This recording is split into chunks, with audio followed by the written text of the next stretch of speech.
తెలంగాణ కామారెడ్డిలో స్వయంగా రాహుల్ గాంధీ గారు వచ్చి రేవంత్ రెడ్డి గారి నేతృత్వంలో మేము తప్పకుండా స్థానిక సంస్థల ఎన్నికల్లో 42% రిజర్వేషన్ తప్పకుండా అమలు చేస్తామని చెప్పి ఏదైతే చెప్పిండ్రో ఇప్పుడు రేవంత్ రెడ్డి గారు ముఖ్యమంత్రి అయి తెలంగాణలో అధికారంలోకి వచ్చిన తర్వాత కళ్ళబొల్లి మాటలు చెప్తూ ఒక దొరబోతే ఇంకొక దొరొచ్చిండన్న సందంగా ఇవాళ తెలంగాణలో ప్రభుత్వం ఉందని చెప్పేసి తెలియజేసుకుంటున్నాం.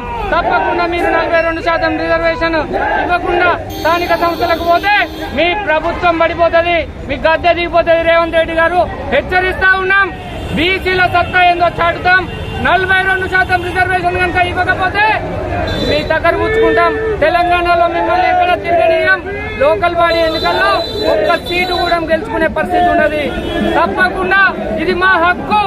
తప్పకుండా మీరు కేంద్రంలో అధికారంలోకి వస్తే జాతి గణన చేస్తారన్నారు. మరి రాష్ట్రంలో వచ్చింది కదా, తెలంగాణలో కమిషన్ వేసి కూడా ఎందుకు చేస్తలేరు అని అడుగుతా ఉన్నాం.